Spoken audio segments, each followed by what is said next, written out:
In 1998, deep in the limestone hills of Portugal's Lapedo Valley, archaeologists brushed away 30,000 years of soil and silence and uncovered a secret that would shake the very roots of what we thought it meant to be human. It wasn't a full-grown warrior or a decorated elder. It was a child with a soft, sloping chin and hauntingly familiar eyes. But its legs, skull, and proportions whispered of something ancient, something not quite Homo sapiens. This child wasn't just buried. It was waiting. In 1998, deep in Portugal's Lapedo Valley, a routine excavation nearly erased a discovery that would forever change our understanding of human history. Earth movers, clearing land for a road, came just 5 centimeters from destroying a burial site. When the machine's blade struck bone, the past bled into the present. The skeleton, though partially damaged, was over 90% intact, a rare find in prehistoric archaeology. The remains were transferred to the National Museum in Lisbon for analysis, and what researchers uncovered would spark a quiet revolution in the field. The child's bones presented an astonishing anomaly. Its skull and jaw had modern human traits, but its legs and proportions were strikingly Neanderthal. The child, aged around 4 at the time of death, was a hybrid, something once thought impossible. This discovery shattered long-standing beliefs that Homo sapiens and Neanderthals never interbred. The Lapedo child became a testament to our intertwined past, forcing a reevaluation of the clear lines that separated human species and revealing the deep connections we share with our ancient cousins. When researchers first examined the Lapedo child, they found a remarkable mix of traits that defied expectations. From the neck up, it was unmistakably Homo sapiens, a rounded skull, prominent chin, and typical human proportions. But as they moved downward, things grew stranger. The child's legs were short, bowed, and stocky, features that resembled Neanderthal traits more than modern human ones. The limb proportions were also atypical for a modern child, leaning toward Neanderthal characteristics. Even the teeth revealed a mystery. Some traits were undeniably human, while others were distinctly not. This child, about 4 years old at death, seemed to embody both species. The term for this? A hybrid. But the reality was much more profound. This discovery shattered the clear-cut boundaries between species that scientists once believed existed. The Lapedo child wasn't just an anomaly, it was a living example of how Homo sapiens and Neanderthals intermingled in ways that were once thought impossible. It revealed the blurred lines of human evolution, challenging what we thought we knew about our ancient ancestors. In the late 1990s, the idea that Neanderthals and modern humans interbred was considered almost taboo within the scientific community. Most anthropologists adhered to the replacement theory, which held that Homo sapiens had spread out from Africa, driven other hominins like Neanderthals to extinction, and left no room for interbreeding. To suggest that these ancient species had mated and produced viable offspring was seen as professional heresy. The prevailing narrative was that Homo sapiens were the sole survivors in a brutal evolutionary competition. Then came the Lapedo Childa discovery that would challenge everything. This wasn't a fragment or an isolated jawbone open to interpretation. This was a complete skeleton, found intact and undeniable. Its hybrid features modern human traits combined with Neanderthal characteristics made it clear that the child was not simply a product of chance or mutation. It was evidence that the two species had shared more than just space, they had shared genes. The Lapedo child forced scientists to confront an uncomfortable truth. Neanderthals and Homo sapiens didn't just coexist, they interbred, and their offspring lived on. What had once been dismissed as fringe science was now an undeniable fact. This discovery opened the door to a deeper, more complex narrative of human evolution, one that embraced connection over competition. Genetic and archaeological evidence now suggests that modern humans and Neanderthals overlapped for thousands of years, particularly in areas like Iberia, where Neanderthals survived long after they disappeared elsewhere in Europe. For years, scientists believed that Neanderthals went extinct around 40,000 years ago, leaving Homo sapiens as the sole survivors. However, the discovery of the Lapedo child, dated to around 24,500 years ago, long after Neanderthals were thought to be Gonarize's new possibilities. This child's burial challenges the established timeline and suggests one of two things. Either Neanderthals persisted longer than believed, or their genes became embedded in human populations through widespread interbreeding. Both scenarios show a crucial shift in understanding. The boundaries separating our species were not as clear-cut as once thought. Instead of a brutal extinction, there was likely a blending of two worlds, with Neanderthals contributing to the genetic legacy of modern humans. The walls between us and our ancient cousins are crumbling, reshaping the way we think about human evolution. Initially, many researchers dismissed the discovery of the Lapedo child as a rare genetic anomaly, an isolated instance of interbreeding between Homo sapiens and Neanderthals. It seemed too unlikely to be part of a broader pattern.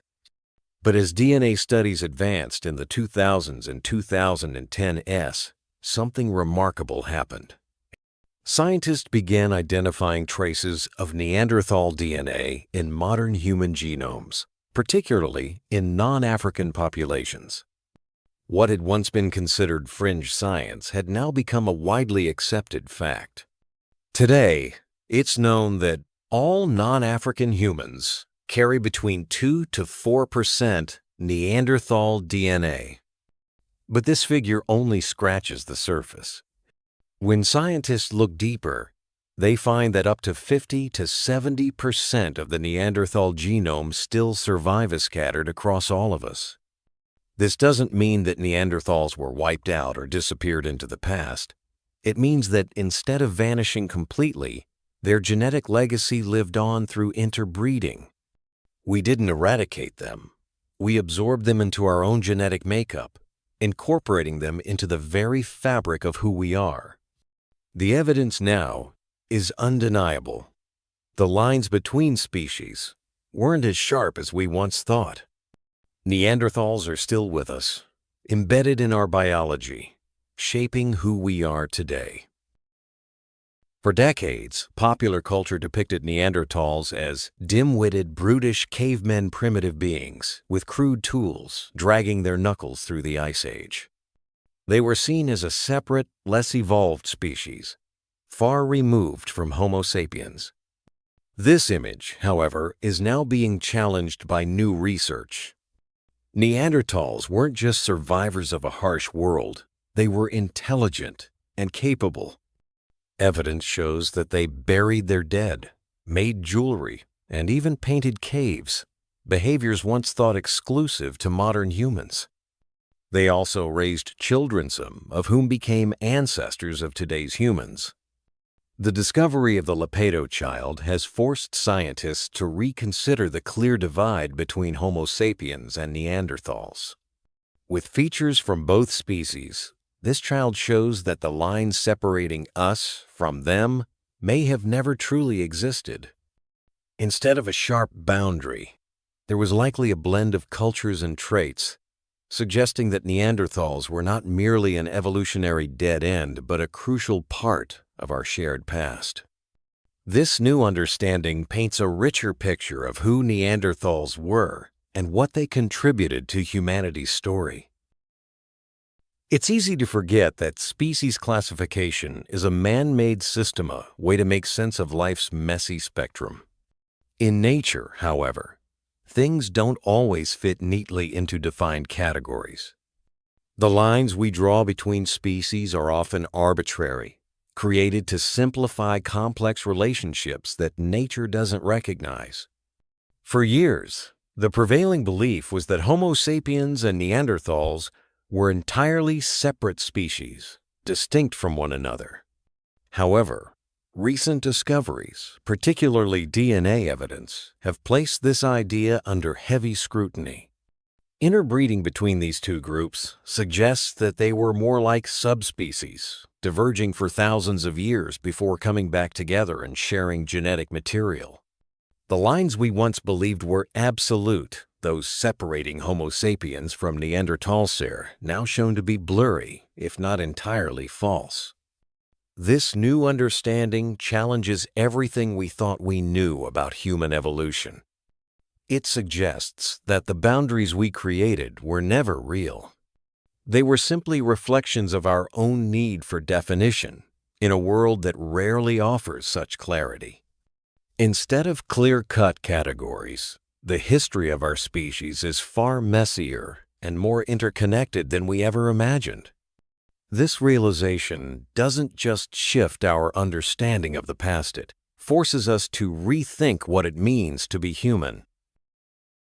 Much of our understanding of prehistoric Europe has come from archaeological work in France, Germany, and Austria. These regions, rich in Ice Age remains, have shaped the narrative of early human history. However, this focus on Central and Northern Europe created a blind spot in our understanding. Southern Europe, especially the Iberian Peninsula, modern Spain and Portugal, remained underexplored for a long time. But now, recent discoveries suggest that this region could hold the key to understanding how Neanderthals and modern humans truly coexisted. Iberia's geography offers crucial insight. With its warmer climate, sheltering mountains, and vast cave systems, it likely served as a refuge for Neanderthal populations long after they had vanished from the northern parts of Europe. Instead of dying out, Neanderthals may have survived in Iberia, coexisting with early humans. While Central Europe witnessed the decline of Neanderthals, Iberia could have been a sanctuary where Neanderthals and Homo sapiens shared space, tools, and possibly genes. This underexplored region may finally help us uncover the full story of Neanderthal survival and the complex relationship they had with our ancestors. We often think of survival as a battle and endless struggle for dominance, a contest where one species wipes out another. Survival in this context is about competition, about who wins and who loses. But what if survival wasn't a war at all? What if it looked more like connection, cooperation, and coexistence? The discovery of the Lapedo child suggests a radically different narrative. This child's existence, born of both Homo sapiens and Neanderthal lineage, presents a story not of violent replacement, but of two peoples sharing space and resources. They didn't just compete, they lived side by side, using the same tools, learning from each other, and eventually blending their very genes. Instead of a conquest-driven survival, where one species dominates the other, this narrative suggests something far more nuanced. There was curiosity, a desire to understand and connect. Instead of war, perhaps there were quiet whispers, shared moments, and unexpected partnerships. Families were formed, not through domination, but through the subtle bond of mutual survival. This story challenges the conventional view of survival as a brutal competition. It presents a more harmonious vision where survival meant adaptation, connection, and shared existence. Perhaps the true story of human survival isn't about who conquered whom, but about who chose to coexist, learn, and ultimately thrive together. Neanderthals live on in more than just bones. Their legacy is woven into the very fabric of our being. They continue to shape our immune systems, influencing how we fight off infections and respond to various diseases. They even affect how we process certain drugs, altering our reactions to medications and treatments. Beyond our immune systems, Neanderthal traits linger in other unexpected ways. For example, their genes may play a role in our risk for diseases like diabetes and depression, conditions that have complex genetic roots. Traits such as thicker hair, stronger bones, and even the way we sleep or process oxygen at high altitudes may all be inherited from our Neanderthal ancestors.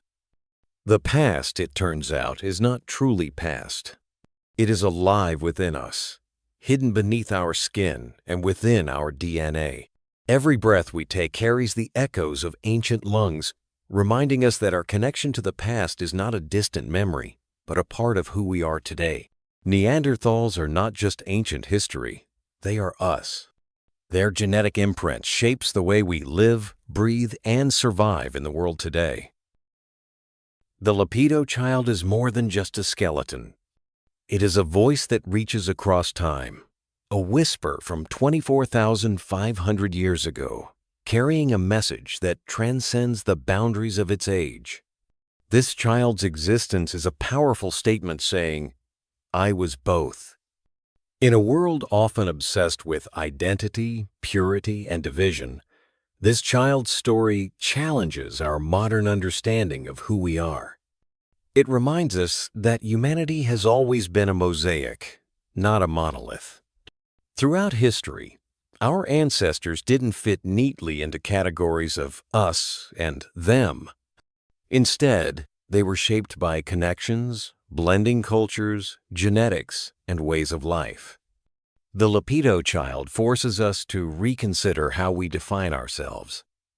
Our ancestors were not always confined by the boundaries we impose today. Rather than being defined by division, they were defined by the bridges they built between different peoples, ideas, and ways of living. In this child's hybrid DNA, we see a reflection of our shared past, where survival, connection, and intermingling were the keys to the future. This legacy, far from being forgotten, continues to shape our identity and reminds us of the complexity of human history. With advances in technology, the sequencing of more ancient genomes, and new discoveries in regions previously overlooked, such as Africa and Central Asia, the next decade of research holds the potential to revolutionize our understanding of human origins. We are on the brink of rewriting everything we thought we knew about where we came from. As more ancient remains are uncovered, new insights into our shared history will challenge long-held beliefs and prompt us to question the very foundation of human evolution. But this journey didn't begin with these new breakthroughs. It started here, in the quiet valley of Lapedo, with the discovery of a child buried in red ochre. This child, carefully laid to rest in the shadowed valley, serves as a reminder that the answers we seek have always been there, waiting to be uncovered. The real question is, are we willing to see them for what they truly are? The Lapedo child challenges the story we've been telling ourselves about human evolution. It invites us to reconsider what we thought we knew, and to acknowledge that the history of humanity is far more complex than we've imagined. With each new discovery, we are faced with the possibility that the narratives we've built may be incomplete or even wrong. What if, in the end, the story we've told ourselves about our origins is not the whole truth? At Prehistoric Shadows, we believe history is not just the story of the victors, those who rise to prominence and are remembered by time. It is equally the story of the forgotten, the lost, and those whose stories have been blurred or erased. History is not a clean, linear narrative, but a complex web of intertwined lives, cultures, and legacies. The Lapedo child stands as a powerful symbol of this truth. This child is not merely a relic of the past, but a reminder that history rarely offers neat, clear endings. Evolution isn't always about who wins or survives, it's also about who joins, who merges, and how different lines of existence intersect. Neanderthals, once thought to be wiped from the face of the earth, did not simply vanish. They are not lost in the annals of time. They are in your bones, in your blood, in your grandchildren. This is not extinction. It is legacy. The Neanderthals are woven into the very fabric of who we are, shaping us in ways we never fully understood. If this story has moved you, if it has made you reconsider the deep, hidden connections we share with our past, then join us. Subscribe to Prehistoric Shadows to continue exploring the buried truths of our history. Every week, we uncover the overlooked bones, the forgotten stories, and the strange, beautiful mosaic that built our human narrative. We are not alone in our past. We are the sum of many lives, lived, many voices, many struggles, and many triumphs. Subscribe, watch, remember.